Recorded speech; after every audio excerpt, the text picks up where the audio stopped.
What's going on, people? Welcome back to the Opposition Preview. I'm joined by the one and only Maz from the Seagulls Social to look ahead to the big game on Thursday night as we face the side that is obsessed with Palace. But you know what? Fair enough. They're doing well this season. But as always, make sure to leave down your thoughts in the conversation down below and like, subscribe as usual, as you always do. Maz, it's been a while, man. It has been a while.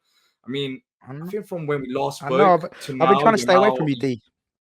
Yeah, well, I'm trying to stay away from you because now you're European side, so it's different. Look, you are European side. Europa, well, yeah, it is Europa League. Last 16 there as well.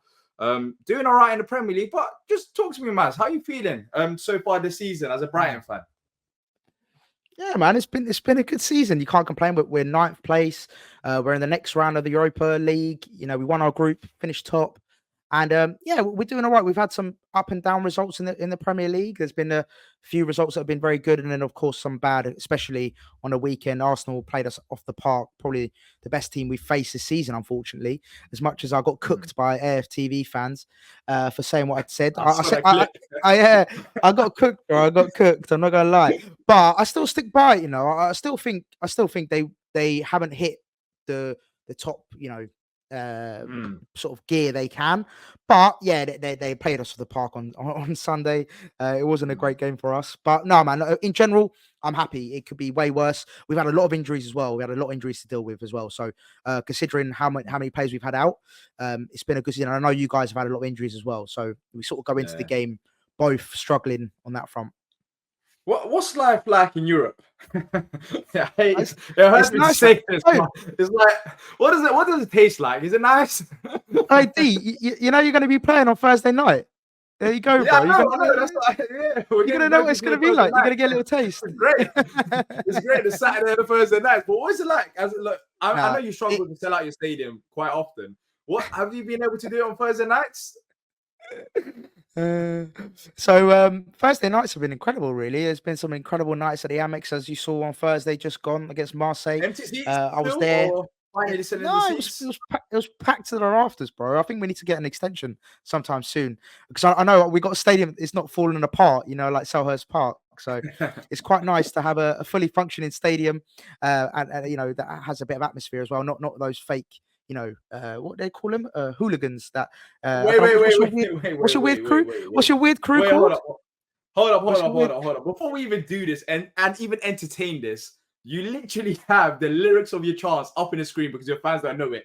Please, you as a Brighton fan cannot get onto Palace about anything to do with atmosphere. That's the one thing that I'm not going to let you do. Maybe on the pitch, now. Off the pitch, running club, but in the stands, there is no way Brighton and Palace are even in the same level. Let's be real now. Listen, you have drums, bro, to create atmosphere. I mean, even if we don't have drums, we don't have to have the lyrics on a big screen to say, "Come on, Brian, come on." Like that's not true. That's not true. We stopped doing that now. So that's not true. But you were doing it because you're Tim Pot. Yeah, we did do it. Yeah, we did do it. Yeah, exactly. Okay. But so in terms of the European football and in comparison to Premier League football, what's the main difference? Is it the same thing? Is it easier? You finished top of the group, so you didn't have the easiest of groups as well. So fair enough to you lot. You finished top of your group, pretty comfortable in the end. What's it like then? No, I think the main difference. I was lucky enough to go to Marseille away, and like the atmosphere. Like we talk about atmospheres and like we can joke and stuff, but like the Europeans just do it differently. And the Athens fans when they came to the Amex and the Marseille fans came to the Amex, like they are just incredible. So like from an atmospheric sort of fan set wise, they're on a different level to Premier League fans, in my opinion. I think they're just different level. But on the pitch, I'd say, look, we got quite lucky. Ajax obviously going through a really tough period in their history. They weren't the Ajax that everyone knows, and the ones that got to the semi-finals of the Champions League a couple of seasons ago. They obviously lost a lot of players and stuff like that. So we were quite lucky in that respect. Marseille were quite tough. Obviously, we drew against them at their place and played them at home and beat them. Athens obviously beat us as well. So yeah, I think quality-wise, they're definitely up there with some of the better, I'd say, like top half of the Premier League size. You know what I mean? So in terms of quality, you're playing pretty much like the top half of the table in each game you play. So Yeah, it was definitely different. It was definitely something we had to acclimatise to. The first game in Europe, we lost against Athens, so I think that said it all really. But then after that game, better and better, and each game we learned to deal with Wor- high pressure games. So yeah, no, it's definitely wor- a good experience. I think. Worse and worse, not better and better. The first game it was very good. It was a good start, and then afterwards it got worse and worse, of course. But when you look at your Premier League form, I don't think you've been. And look, you're still having a good season. Of course, you're through to last 16 of the Europa League, and you're ninth in the Premier League. But you haven't been as consistent in the Premier League. Like I've even noticed Brighton fans talk about it as well. Is that due to European football injuries? What is it? What is it this season that you haven't pushed to the levels that you've been at with De Zerbi in the Premier League in like the past season or so? No, no, no. I have to agree. We've definitely been inconsistent in terms of form, especially when you look at after a midweek game, like let's say a Thursday, and then you look at the weekend. First of all, it's so much rotation. He makes 5 to 6 changes minimum per game. So of course you're not going to get that consistency. You're not going to get that fluidity that you're going to get with a solid team where you got the foundation solid every game. Like we've been switching our keepers. It's Verbruggen or Steele every game, rotating. Our centre backs never the same centre backs. The only sort of consistency is probably the front three, or the wingers and the midfield. But apart from that, it's just always chop and change every time. And I get it. He's rotating. He's got to keep people fresh. But I think it does go down to too much rotation, injuries, and handling Europe as well as Premier League football. It's something we've never experienced. Like yourselves, you wouldn't know what it's like. So it's tough to get into that mentality of knowing what to expect every week. It's been a really tough thing. I'm putting down those three factors. I don't know if that was a dig or honest, because you are right, but the way you just said it, like you lot. But yeah, look, enjoy your moment, man. Enjoy your moment. I'm pretty sure we'll have our moment at some point as well when De Zerbi leaves, which will hopefully be sooner rather than later, because there's some big clubs out there, of course, much bigger than Brighton or Albion. Would you swap Hodgson for De Zerbi? What was that? Would you swap Hodgson for De Zerbi, or do you think you'd keep Hodgson? I don't know. It's just like fancy football with based on what I saw against Arsenal. No, I mean that was a disgraceful performance by Brighton. I'll be honest. So let's talk about so you talked about inconsistent lineups and European football. Of course, you had a Europa League tie before that. What was that against Arsenal? Because I'll be honest, watching Brighton nowadays, especially in Europe, it hurts me. So I don't even bother. So I'll be honest, I don't even watch Brighton like that. But is that like similar to what we can expect on Thursday night? Like that seemed like a drop off. I know Arsenal were very good on the day, but I expected a bit more from Brighton at least. Yeah. No. I think it was a poor performance by us for sure. However, people talk about I think De Zerbi came out after the game and said we've never been dominated like that since I've been here.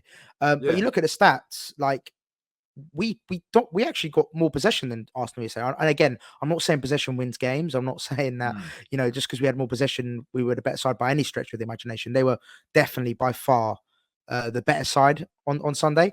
However, we just didn't turn up, man. I'll be real. Like Arsenal, just from start to finish, dominated us. It was poor pretty much all around. It was sloppy goals as well. Like sloppy goals we conceded. And look, let's be real. If you're playing James Milner, a 38-year-old midfielder at left back against Bukayo Saka, what do you expect to happen? Genuinely, what do you expect for the game to turn out? So look, it was he got that wrong, I think, and he definitely needs to make sure that with regards to the starting lineup against Palace, he needs to get it right. I think defensively, we need to have I don't know who left back, but not James Milner, because you got decent players. Again, I'm not even going to cap. I think you guys have got a decent like front line. And I know you've been hit as well, which hasn't helped you guys. So he really needs to make sure those fullback positions are solid, whoever he picks. The boost is ahead of this game from Palace perspective is that Eze should be starting and Elise should be starting. They've only started one game so far this season, and that game Eze got injured, so they should be starting. We had some youngsters that came on against City. Of course, we had that 2-2 draw against them, and there was some impressive players there. It's in our camp is way more positive. I was going to ask you about Franco. I'll be real. I don't really get to watch as many Palace games as I want to this season. What's Franco like? Like generally, I've actually never really seen him play. Is he decent? Is he good? So he hasn't really played that often, but when he has played, he's just got confidence. That's what it is. He's just got confidence. He's willing to take on a play. He's willing to take on the shot. and he came on against City. He was exciting, but I think more than him starting against Brighton, I don't think he will start against you lot. Is the fact that now we might actually see him come off the bench, which hasn't happened before. He came here with an injury, then afterwards he's been adapting. Hodgson has been a bit cautious with using him, and now he used him. He really liked him. His comments were positive, so hopefully he gets a bit more opportunities. And we've been lacking with attackers. Jeffrey Schlupp will most likely somehow start the game somewhere on the pitch, as he always does. But at least we have that option now coming off the bench. Before, even though he was on a bench, he wasn't really considered as an option. And I think, look, I don't know how you lot feel about the game or how you feel about the game, but on our end, it's much more positive after what we saw in the last 15, 20 minutes against City than it has been for the last 3 to 4 weeks. Because genuinely, I think Palace fans are looking forward to it. As Brighton fan, are you looking forward to the game? Are you nervous? Are you excited? Because you haven't been that great so far either. No, I agree. I was just saying to you before we started. I just finished our podcast talking about the Palace preview, and we were saying like you guys got a really good result. Your XG was better than Man City in that 2-2 win. Yeah, Roy Hodgson. That's why I don't know if I was talking to Zerbi and Roy Hodgson, because I mean, what was the XG? 0.05 against Arsenal. It was a bit different, wasn't it? Yeah, something along them lines. It wasn't quite that. It wasn't quite that. But 0.72 actually, but no, it wasn't very good. Wow. But anyway, Palace are actually, like, especially off the back of the Man City game. I would have said previous to that game, I know it sounds crazy, I know it's just one game, but I think that really would have boosted your confidence, because I think looking at your form, the only team you've beaten in the last 3 months was Man United and Burnley. So no, that's not even a dig either. I'm just saying the form hasn't been great. That's not even a dig. That's not even a dig. Why I was surprised. That's why I was surprised when you said the phrase or something along the lines of, I haven't had the time to watch Palace as much as I would have liked to. If you want, like, we could, you can watch Palace as much as you want, because that time watching Palace. I like football, innit? I like dry on the wall. Honestly, I'd rather watch the thing dry on the wall. That's how it feels like. We don't win games, and it's normally terrible. That's why, like, it's been frustrating for us on our end, of course, but for you lot, it's just I guess you have that European hype right now, and that's what's keeping you going. That's why I think as well. I think as well. Like, I don't go into this game like, let's say this game happened. Let's say even 3 months ago, or even 6 months ago. Yeah, I would have been like so confident going into this game. I would have been like, look, we are playing. We're on flames. We're just qualified for Europe, all that kind of stuff. And then, but now you've got to look at it and think, actually, Palace, we're not doing the best we can. And Palace will just come off the back of a really good result against the reigning champions.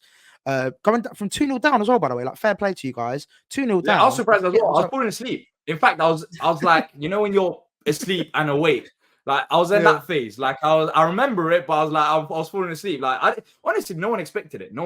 But Roy made the changes. That's why we're a bit more optimistic. He made those changes. He took that risk, and it paid off. I don't think we've got an awful squad. It's just the fact that he doesn't like taking risks, and it's the opposite of your manager. Well, how I see it from the outside is that he doesn't mind the gamble, and that's been positive. What about players then? Talk to me about players. Of course, you lost some key players at the start of the season. And you've gotten, of course, you always find these random players from out of nowhere you bring into the side. Who should we look out for in the game on Thursday night? There's a few players, to be fair. I'd say personally, I think Simon Adingra. I think Adingra is always a lively player on the wing. Of course, Matoma as well on his day can be one of the best wingers in the Premier League. You saw the goal against Wolves earlier in the season, the way he danced around 4 or 5 players to score that goal. I think the wingers can definitely play a big part. One thing I am worried about, I don't know about your midfield, but like centre midfield, but it's sort of been a weak area for us because it doesn't really protect our centre backs, which we haven't kept a clean sheet all season, which is a big worry for us. Like, defensively, we've not been good this season. So I'd say going forward, Matoma Adingra, and of course Pascal Gross. He can create a chance out of nothing. I think he's so underrated, Pascal Gross. So I'd say sort of those 3 are my main threats. And then from your side, really weirdly, in my preview, I actually said Jeffrey Schlupp simply because of, like, you're taking he's quite. No. Do you know why? No, do you know why? Because I feel like he's one of those weird players. Yeah, I'll be so raw with you. I don't really rate him. Yeah, I actually don't rate him at all. But he's one of those weird players that he sort of does put those consistent sort of performances in, like that cross he did for Mateta against in the Man City game. Like he just pops up when you sort of least expect him to. And I think Mateta as well, just being that physical presence up top, Yeah. I think he causes problems. And of course, Elise and Eze, I'll be real, they're your best players, like quality wise. They're by far your most quality players, and they can hurt us as well. But defensively, apart from Gahey and Anderson, I think fullbacks potentially we could attack those fullbacks. Yeah. Yeah. So yeah, it's gonna be. I think Do you know? It's gonna be a really open game, man. Yeah. Yeah. No, I don't think it'll be an open game. That's the No, one thing I don't think. no, Because it'll be a low scoring game. Counter.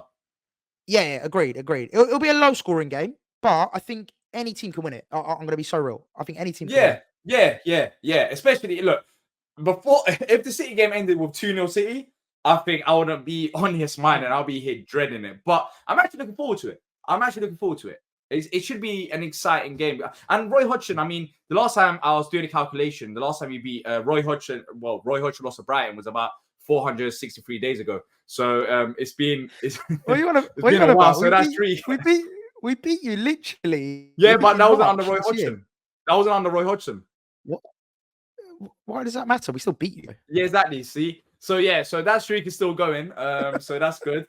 It's good because I mean, you're leaving on. Vieira ruined it for us. So there's another one going now. It's a Roy Hodgson one. So that's fine. So as long as that streak keeps on going, you're shameless. I'll be you're happy with shameless. that. What was that? I said you're shameless, bro. You've got no shame.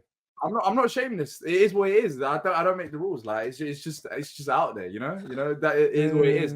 I mean, remember when Mateta scored that flick at your ground? I think Mateta, Benteke. There's a lot of things there. That will happen under Roy Hodgson, who's back, fortunately, and not unfortunately, fortunately, because he doesn't lose against Brighton. So that'll be a positive. But Maz, let's talk about score predictions now. This is interesting. I don't know. I honestly don't know how this game is going to go. I don't think we will lose, but as you said, I don't think it'll be a high scoring game. I could see us like getting like a 1-0, or it could be like a 1-0. If you had to pick between a Palace win or a draw, what one would you go for? Because let's exclude the Brighton win out of the equation. Wait, sorry. What would I rather, a draw or a loss? Is that what you're asking me? Yeah, draw or loss. Forget about the win. No, not would you rather. I'm asking, what do you think is more likely to happen? Oh, okay. More likely to happen is probably a Palace draw. Based on what we've seen from Brighton so far this season, based on Roy Hodgson as our manager, based on everything combined together. Yeah. Okay, I'll tell you, we're going to concede 100%. We haven't kept a clean sheet all season, which is a disgrace, by the way. The fact we haven't got one clean sheet this season. So yeah, you'll definitely score. But I think we'll score as well. So I'm going to go 1-0. I'm going to go 1-0. 1-0. Okay. Yeah. Or 2-1 Brighton. But I don't think we're going to run away with it. I think it's going to be super tight. Selhurst, look, as much as I bantered you earlier, I think Selhurst Park is a really tough place to go, especially when your big noisy neighbours come to play. Do you know what I mean? So we're not really our neighbours. That's the weird thing. We're not really our neighbours. No, it's a rivalry. It's not a derby. I get it. But when you see the mighty Brighton Hove Albion turn up to Selhurst, it seems like you guys get a bit of a pump up the bum. Nah, so not really. You're gonna be gassed for it. There's just a lot of your fans love to talk. That's the best way to describe it. The fans love to talk. I think we've got a lot to talk about. To be fair, we've got a lot to talk about, haven't we? Well, not in the Premier League, but yeah, in Europe, yeah, you do. Not in the Premier League though. You haven't got much to talk about in the Premier League. I mean, you're on 9th. You just had a disaster class against Arsenal, and you're about to have a disaster class against Palace. So there isn't much to talk about there. But in Europe, we're 9th in the league, and where are you guys? 15th? Is that? 15th? Anyway, so this is where we wrap up. Let's go a long way down there. Jeez. Yeah, I mean, we had some difficult games. 1-0. I'm going to go 1-0, but 2-1 to be a confident Brighton fan. 2-1 Brighton. Okay, all right. I'm going to go for. I want to say 1-0 as well. I want to say 1-0 as well. But you know what? We're going to keep a clean sheet. I'm going to go for 1-0 Palace. I think we'll get the job done. We've been improving defensively. Yes, we conceded 2 against Liverpool and City, but Liverpool game, the red card ruined us. The City game, there was a bunch of injuries. Players are coming back. It should be better. We're facing Brighton, of course, at home, so that should be exciting. But Maz, before you go, go on. I actually had a quick question. Injuries-wise, I know you guys have got quite a few injuries. Is there anyone coming back that is coming back from fitness? So Eze should be starting. So he didn't start against City. Eze should be starting. Edward, I'm not too sure. Maybe Lerma could be back as well. It's not clear yet, but maybe some of these players could be coming back. So it's looking more positive on the injuries aspect. Even if other players even though other players are not available, it will still be Eze and Elisa on the pitch. Will be fantastic for us. Them two have brilliant link-up play, and they've only played one game together so far this season. So having them against you lot, that'd be a massive plus. So either way, it's still looking positive, but it might even get better depending on how the week goes. But look, I'm gonna go for 1-0. Maz saying 1-0. No, 1-0. Maz is saying 1-0. But let us know your score predictions in the comment section down below. And Maz, as you're still a Brighton fan, but you do great work with the Seagulls Social. So where can they find you and your brilliant work? Yes, thank you so much. Seagulls Social on all platforms, on YouTube, all that kind of good stuff. And also, at Mazmir's there if you want to follow me on my socials as well. Would there be a reaction so people can watch it after the game? Yeah, for sure. Oh, so there's going to be a Palace preview as well on our channel. Should go up tomorrow at the time of recording, so Tuesday before the game. And then we're also going to do one review after as well, hopefully talking about the good result, hopefully. Trust me. You, as Palace fans, you would want to check out that review because it should be exciting. It should be exciting to hear what they say after we get a win. I don't know why I'm so confident. I don't even know. So we've only won, more than 1 or 2 games since the last 3 months. Like we've only won just a couple of games, but we're facing Brighton. You have to have that confidence. All joking aside, like. You guys turn up against us every time, so Even if we play terrible, that's the funny thing. Like we could have one shot on target, just plain and simple, and end up winning again 1-0 somehow. And you lot will have like 30 shots, and you still won't score. Like that's what gives me the excitement. But of course, we'll see what happens. But look, thank you to Maz, thank you to every single one of you who's watched this. Keep safe, people, and until next time, up the Palace.